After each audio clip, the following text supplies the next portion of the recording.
Halo semua, welcome back to my YouTube channel Noyen SMBLN. Nah, sebelum kita lanjut ke pembahasan, boleh dong aku pinjam jempolnya untuk nge-like, tekan tanda subscribe, dan tekan tanda lonceng di bawah, aktifkan notifikasinya ya. Terima kasih. Apakah kalian merasa aneh dan tidak terbiasa dengan pelukan atau tidak nyaman dengan bersentuhan fisik? Padahal kan itu adalah ibu, ayah, saudara, kakak, adik, nenek, kakek. Bahkan apakah kalian adalah orang tua yang enggan untuk memeluk anaknya ketika mereka sudah beranjak dewasa, ketika mereka sudah beranjak remaja? Ada rasa enggan untuk memeluk mereka. Nah, itu hal yang salah ya. Mungkin kalian akan bertanya sekarang, seberapa penting sih pelukan itu? Mengapa kita harus memeluk mereka? Mengapa mereka harus memberikan kita sebuah pelukan? Ya kan? Nah, ini saya kasih tahu segudang manfaat tentang pelukan. Tada, stay tune ya. Memberikan rasa aman dan mengurangi stres. Seseorang yang sering dipeluk secara rutin saat masih kecil memiliki simptom stres yang lebih rendah dibandingkan orang yang jarang dipeluk saat masih kecil. Nah, pelukan dari ibu dan ayah itu juga memiliki manfaat yang berbeda loh. Pelukan ayah akan mentransfer kemandirian dan keberanian.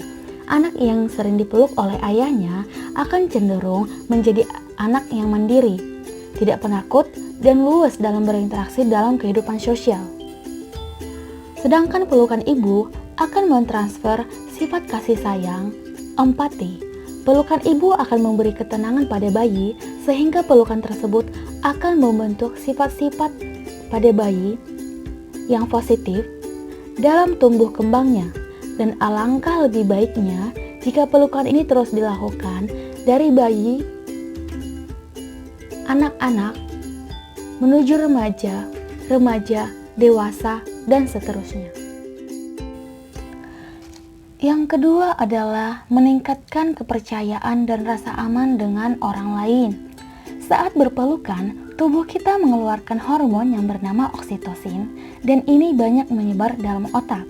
Salah satu hormon yang meningkatkan perasaan dekat, percaya dalam hubungan kita terhadap orang lain. Maka, kita tidak merasa kesepian atau loneliness ketika menerima pelukan dari orang yang kita sayang. Yang ketiga, membantu mengatasi depresi. Saat berpelukan, selain mengeluarkan hormon oksitosin, juga mengeluarkan yang namanya hormon dopamin. Nah, ini berhubungan dengan rasa bahagia dan berperan dalam mengontrol emosi kita. Kekurangan hormon dopamin rentan mengalami stres yang ditandai dengan kekurangan motivasi dalam mencapai tujuan dan kebahagiaan. Nah, yang keempat, meningkatkan kesehatan fisik. Pelukan dapat mengeluarkan racun dan zat berbahaya dari otak. Nah, pelukan juga dapat melepaskan hormon yang bernama oksitosin yang dapat meningkatkan kekebalan tubuh.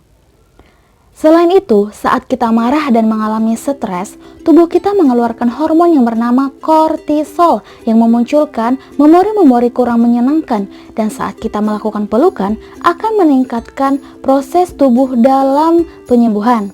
Karena saat ada kontak fisik, tubuh kita akan mengeluarkan hormon yang tadi seperti oksitosin. Sehingga memori-memori yang kurang menyenangkan atau tidak menyenangkan akan hilang dan menyebabkan tekanan darah menurun. Nah, ini sangat baik ya untuk kesehatan kita. Yang kelima, membantu meningkatkan kepercayaan diri kita. Nah, sebelum kita meningkatkan kepercayaan kita dan rasa aman kita kepada orang lain, terlebih dahulu kita mencintai diri sendiri dan mempercayai diri sendiri. Mengapa berpelukan dapat meningkatkan rasa kepercayaan diri kita? Karena pelukan membuat kita merasa disayangi dan pastinya kita akan tahu cara menyayangi orang-orang lain. Ketika kita merasa aman dan disayangi, kita dapat menerima diri sendiri, mencintai diri sendiri, dan lebih percaya terhadap diri sendiri. Nah, sekarang sudah tahu kan manfaat dari pelukan? Jadi, pelukan tidak mengenal usia ya, dan ini dibutuhkan selama usia kita. Pelukan tidak mengenal jenis kelamin juga loh. Mungkin sebelumnya, bagi kalian pelukan untuk orang yang kita sayangi itu gak penting, risih, enggan untuk melakukannya. Nah, sekarang sudah tahu kan apa manfaatnya? Apakah kalian masih berpikir yang sama? Ingat ya, pelukan lebih berfungsi daripada pujian. Sudahkah Anda memeluk anak, suami, istri, ibu, bapak, kakek, abang, nenek, atau sahabatmu hari ini? It's, karena ini pandemi, jadi harus social distancing ya. Hehehe.